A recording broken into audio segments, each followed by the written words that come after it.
He's a freaking badass.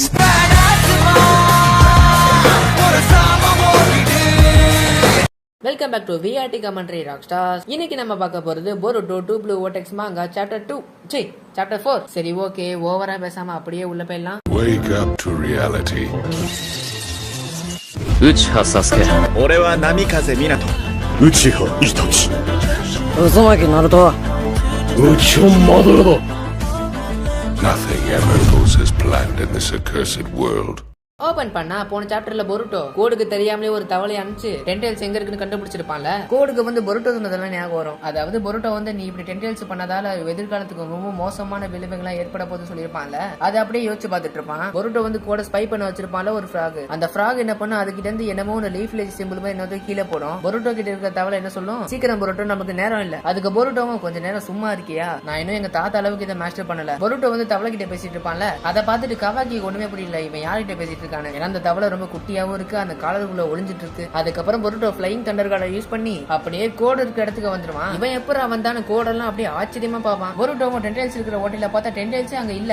பொருட்டோ வந்து தவளை கிட்ட எங்க டென்டெயில்ஸ்னு கேட்பான். அந்த தவளை வந்து இது எப்படி நடந்துச்சு, நான் இங்க தான் பார்த்தேன், நான் உண்மையிலே சொல்றேன், அது இங்க கீழே தான் இருந்துச்சு. ஒருவேளை கோடு ஏதோ ஒன்று பண்ணி டென்டெயில்ஸ் வேற எங்கேயும் வச்சுட்டானோ. ஆனா அவனோட சிச்சுவேஷன்ல எப்படி அவன் பண்ணுவான், அதுக்கு வாய்ப்பே இல்ல. அதுவும் அவ்வளவு பெரிய பீஸ்ட கொஞ்ச நேரத்துல கொண்டு போறது ரொம்ப கஷ்டம். கோடுக்கு ஒண்ணு புரியல, இங்க எப்பறம் ஒரு தவளை வந்துச்சுன்னு. அப்பதான் டென்டெயில்ஸ்க்கு வச்சதுக்கு மேல ஒரு ரூப் மாதிரி இருக்கும்ல, அதுக்கு மேல எவனோ நிப்பான். அவனை பார்த்தா ரொம்ப ரொம்ப வித்தியாசமா இருக்கு. இதுல ரினிகன் வேற வச்சிருக்கான். பொருட்டோ அவனை பார்த்ததுக்கு அப்புறம் எல்லாம் முடிஞ்சிருச்சு, நேரம் ரொம்ப கடந்துருச்சு. கோடு அவனை பார்த்துட்டு பக்குன்னு சொல்லுவான். அதான் கோடு கூட ஒரு கிழவன் இருப்பானே, அவன் கூட மரத்துல மாட்டிட்டான்ல, அவன் பேரு தான் பக்கு. அதுக்கப்புறம் தான் தெரியுது அந்த பக்கும் இவனும் ஒரே மாதிரி இருப்பானுங்க. அதான் ரினிகன் வச்சுட்டு வித்தியாசமா இருக்கால அவன். பொருட்டோவும் நீ சொன்ன பக்குங்கிற அந்த மரத்துல தானே மாட்டிட்டு இருக்கான். இவன் என்னதான் பார்க்க பக்கு மாதிரி இருந்தாலும் இவன் பக்கு இல்ல. அந்த பக்கு வந்து அந்த டிவைன் ட்ரீல மாட்டிட்டதால அவனை மாதிரியே உருவாக்குனதுதான் இந்த கிரியேச்சர். இது உருவானதுக்கு காரணம் அந்த டிவைன் ட்ரீ. அதாவது இந்த டிவைன் ட்ரீல யாரெல்லாம் மாட்டிக்கிறாங்களோ, மாட்டிக்கிட்டவங்களோட உருவத்தை எடுத்து டென்டெயில்ஸ் வந்து அவங்கள மாதிரி அப்படியே டிரான்ஸ்ஃபார்ம் ஆகும். அப்ப அந்த பக்கோட கிரியேச்சர் என்ன பண்ணும், பொருட்டோ அட்டாக் பண்ண வருமா, அடிச்சதுல ரெண்டு பேருமே அப்படியே தேய்ச்சிக்கிட்டே போவாங்க. அப்ப அந்த பக் கிரியேச்சர் என்ன சொல்லும், நீ இங்க எதுக்காக வந்த, உன்னை நீயே இங்க பலி கொடுக்க நினைக்கிறியா பொருட்டோ சுசுகி.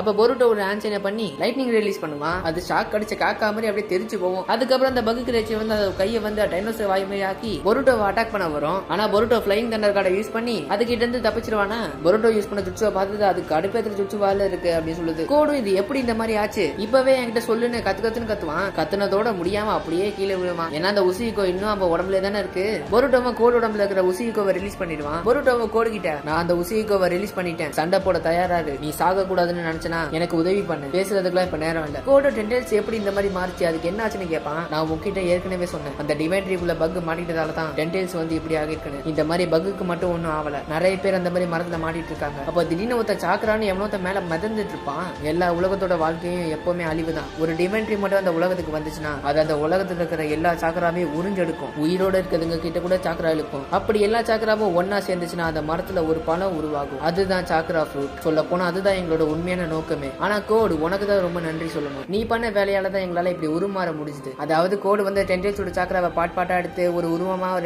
அதாவது ஒரு மாஸ்டர் ரெடி பண்ணி வச்சிருப்பான்ல. அந்த மாஸ்டர் வந்து ஒருத்தவனை கடிச்சு அதை அப்படியே மரமா வளர்த்து மரத்துல எவன் மாட்டிக்கிட்டானோ அவனோட சாக்கராவை உறிஞ்சு அந்த சாக்கராவாலேயே உருவம் வந்ததுதான் இந்த டென்டெயில்ஸ் எல்லாம். அப்படின்னா என்ன அர்த்தம், இவன்கிட்டே ஒரு ரெனிகன் இருக்கு, அப்ப இவனும் ஒரு டென்டெயில்ஸ் தான். அப்ப திடீர்னு ஒரு லேடி வந்து, உன்னை பார்த்தா ரொம்ப பாவமா இருக்கு கோடு, உன்னால உன்னோட விதி கிட்ட இருந்து தப்பிக்கவே முடியல, ஒரு ஜோக்கர் மாதிரி நீ எப்பவுமே யாருக்காவது யூஸ் ஆகிக்கிட்டே இருக்க, அடுத்தவங்களும் உன்னை யூஸ் பண்ணிட்டே தான் இருக்காங்க, உன்னை பார்த்தா எனக்கு ரொம்ப சிரிப்பா வருது. இந்த லேடி கிட்டயும் ரெனிகன் இருக்கு, அப்ப இவளும் ஒரு டென்டெயில்ஸ் தான். அப்ப பொருட்டோ கிட்ட இருக்கிற தவளை, இப்ப சிச்சுவேஷன் ரொம்ப மோசமா இருக்கு பொருட்டோ, நம்ம பின் வாங்கிடலாம், தனி ஒரு ஆளா நம்மளால இந்த பிரச்சனையை முடிச்சு வைக்க முடியாது, நாம ஒரு கூட்டத்தை உருவாக்கி நம்ம இதை அழிக்கலாம். அப்ப பொருட்டோட பக்கத்துல இன்னொரு டென்டெயில்ஸ் போவோம். பொருட்டோ அதை ஆச்சரியமா பார்ப்பான். ஆனா இந்த டென்டெயில் கேரக்டர் மட்டும் கொஞ்சம் வித்தியாசமா காமிச்சிருக்காங்க. பொருட்டோ வச்சக்கண்ண எடுக்காம அந்த டென்டெயில்ஸே பார்ப்பான். அதுக்கப்புறம் ஹோகாகே ஆபீஸ்ல ஷிகமாருவையும் கவாகியையும் காட்டுறாங்க. ஷிகமாருவும் என்னது அவன் திடீர்னு மறைஞ்சு போயிட்டானா, அப்படின்னா அவன் ஏதோ ஸ்பேஸ் நிஞ்சுட்சு கத்துக்கிட்டு இருந்திருக்கான். கவாகிய கோடு மறைஞ்சதுக்கு அப்புறம் திடீர்னு பொருட்டோவை மறைஞ்சு போயிட்டான். எனக்கு தெரிஞ்சு பொருட்டோ அந்த கோடை துரத்துறான் போல. அப்ப கோடு லீஃப் வில்லேஜுக்கு வந்ததாலதான் பொருட்டோவை திரும்ப இங்க வந்திருக்கான்னு சொல்றியா. கவாகிய ஒருவேளை பொருட்டோங்க கோடுக்கும் ஏதோ ஒரு தொடர்பு இருக்கலாம். பொருட்டோ மறைஞ்சு போறதுக்கு முன்னாடி அவன் யாருக்கிட்டயோ பேசிட்டு இருந்தான். இதை உறுதியா சொல்ல முடியாது, ஆனா சென்சரி யூனிட்ல இருந்து பொருட்டோக்கு யாரோ உதவி பண்றாங்க. ஷிகமாரு கண்டிப்பா அதுக்கு வாய்ப்பே இருக்காது. பொருட்டோக்கு அகைன்ஸ்டா தான் எல்லாரும் இருக்காங்க.